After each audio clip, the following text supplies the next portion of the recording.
Jadi leukemia limfosit kronik ini ditemukan terutama pada usia lebih 4 tahun.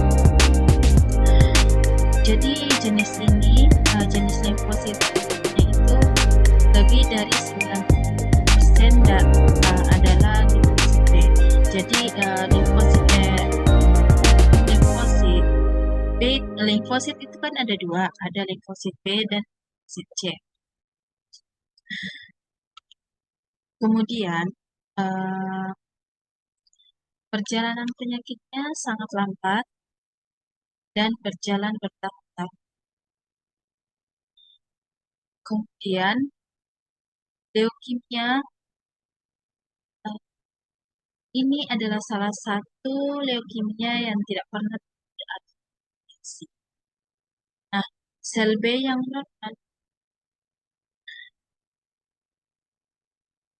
sel B yang normal itu dapat hidup selama 1 tahun, sedangkan sel B leukemik dapat hidup sampai 5 tahun saja.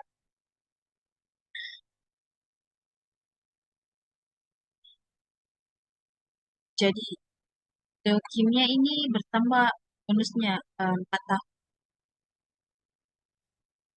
Selanjutnya,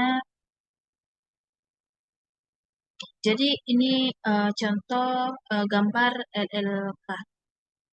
Jadi sel di bawah mikroskop. Jadi sel dominasi limfosit matur dalam sediaan.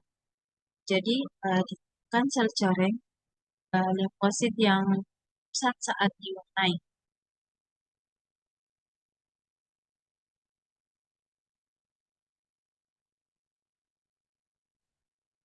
Jadi ini sel coreng.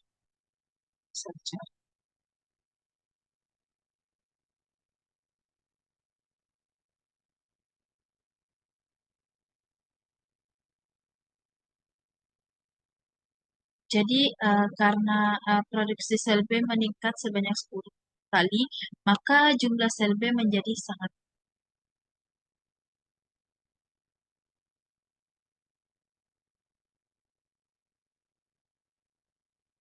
Jadi sel B ini secara imunologis lumpuh dan dalam pertumbuhannya mendesak sel B normal.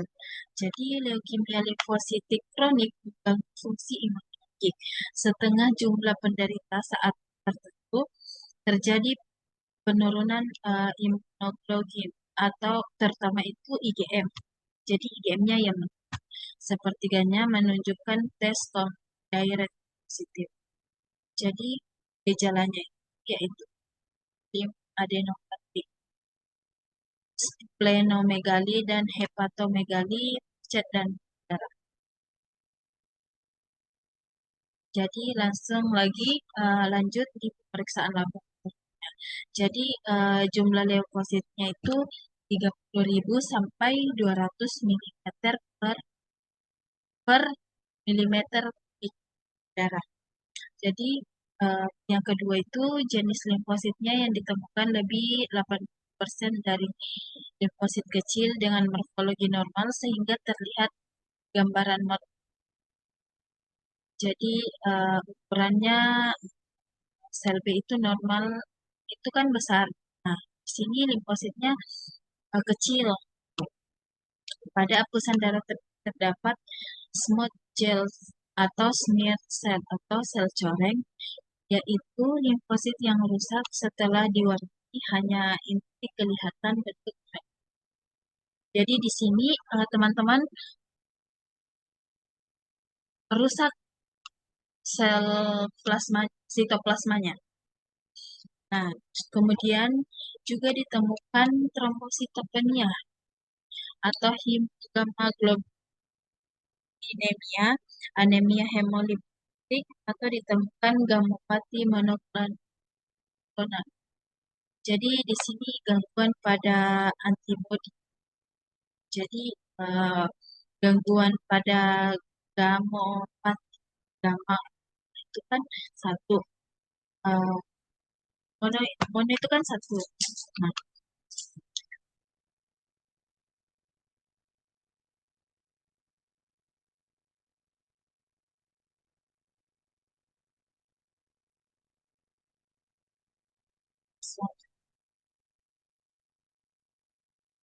kita masuk leukemia granulositik kronik atau LGK atau CML. Jadi, LMK merupakan penyakit keganasan pertama yang dijumpai dengan kelainan genetik spesifik, yaitu pada kromosom nomor 22.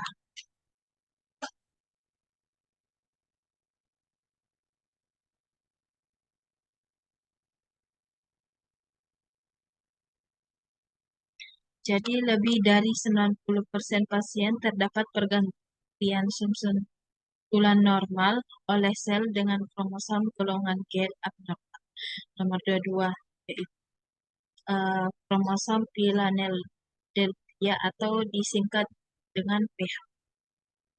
Abnormalitas terjadi karena adanya translokasi bagian lengan panjang atau P. Jadi kromosom 22 ke kromosom yang lain. Biasanya itu kromosom 9 pada golongan C. Maksudnya eh, kakinya itu berpindah, guys. Dia translokasi. Jadi kakinya itu pindah antara apa ya yang pendek. Ini adalah abnormalitas aksositik yang ada dalam semua sel dan megakaryositik yang sedang ada dalam sumsum tulang dan juga dalam site. Nah, selanjutnya leukemia granulositik kronik atau LGK itu ini gambarnya. Jadi di sini itu hampir semua ada dan lebih banyak. Jadi kalau di dalam darah tepi lebih dominan leukosit daripada eritrosit. Jadi leukositnya itu sedikit, jadi eritrositnya banyak. Kalau leukositnya itu cuma sekitar 1 sampai 4.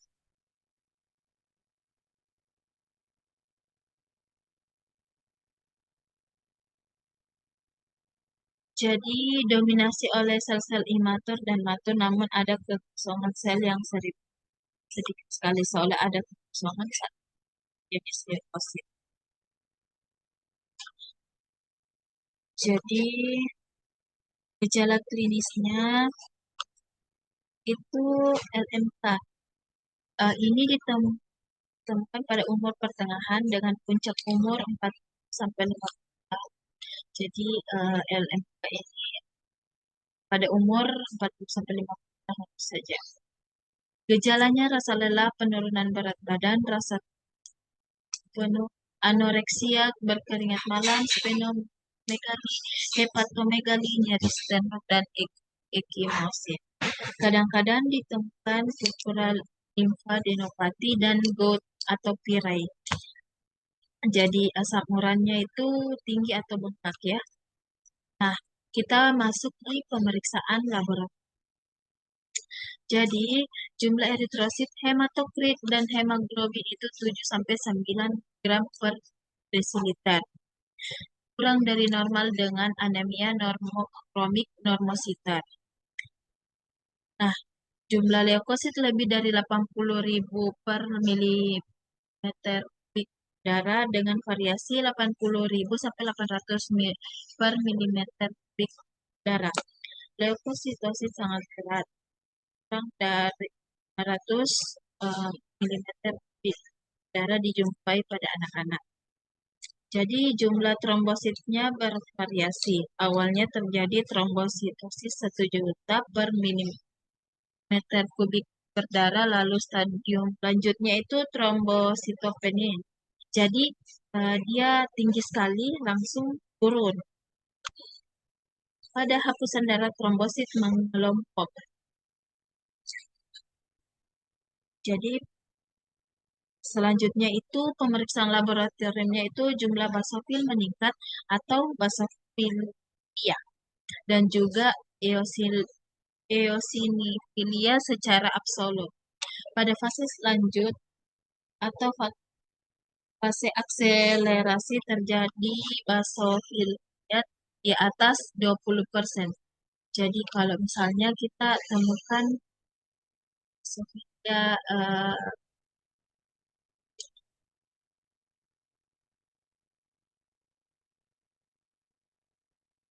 jadi kalau misalnya didapatkan di atas 20 berarti sudah dikatakan leukemia kronik ya. Pada pemeriksaan darah tertinggi dijumpai seluruh stadium preferensi. Tapi predominan dengan sel-sel yang seperti mielosit, nefrosit tetap dalam jumlah sedikit. Jadi kalau kita leukosit sedikit, mas baru basofilnya itu banyak, berarti dia leukemia. Kemudian asam urat jumlahnya meningkat dalam plasma. Jadi ini juga jadi ciri khas. Jadi asam uratnya itu jumlahnya meningkat dalam plasma. Jadi selanjutnya yang khas dalam leukemia ini ditemukannya kromosom Philadelphia, yaitu kromosom nomor 22 yang telah kehilangan, pindah ke kromosom nomor 9.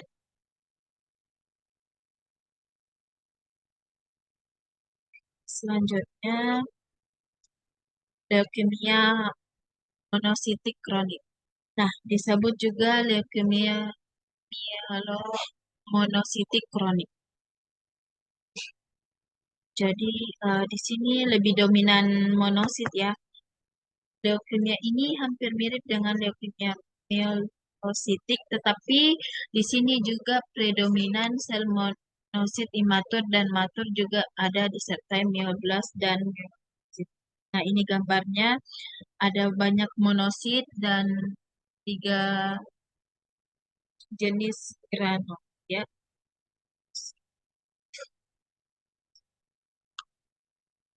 Selanjutnya kita di pemeriksaan laboratorium. Yang pertama eritrosit. Hitung eritrosit rendah, hematokrit rendah, dan hemoglobin rendah dengan anemia normokronik normosit. Leukositnya pada stadium permulaan anemia disertai leukemia lalu disusul oleh trombositopenia. Granulosit menurun dan terjadi peningkatan monosit. Pada stadium progresif terjadi peningkatan monosit yang tinggi. Jadi lebih dominan granulosit ya. Kemudian ditemukan 2 tipe, leukemia monositik tipe Stilling dengan sel monosit yang predominan dan leukemia monositik tipe Naegeli dengan monosit imatur dan juga banyak myeloblas dan myelosit. Jadi Skilling itu berarti monositnya yang banyak. Kalau misalnya tipe, jadi sekarang pemeriksaan lab penunjang leukemia, kita pertama hitung leukosit, kemudian hitung jenis leukosit, kemudian hitung eritrosit, kemudian hitung retikulosit dan menghitung kadar hemoglobin, kadar hematokrit, dan hitung trombositopenia. Kemudian kita memeriksa gambaran darah tepi sediaan hapus darah, kemudian pemeriksaan sediaan hapus sumsum tulang, pewarnaan peroksidase, pewarnaan LAP, imunofenotifik, dan sitogenetika. Ini inilah yang pada pemeriksaan penunjang jenis-jenis leukemia. Nah, sekian dari presentasi saya, lebih dan kurangnya mohon Lebih dan kurangnya mohon Assalamualaikum dimaafkan. Wassalamualaikum warahmatullahi wabarakatuh.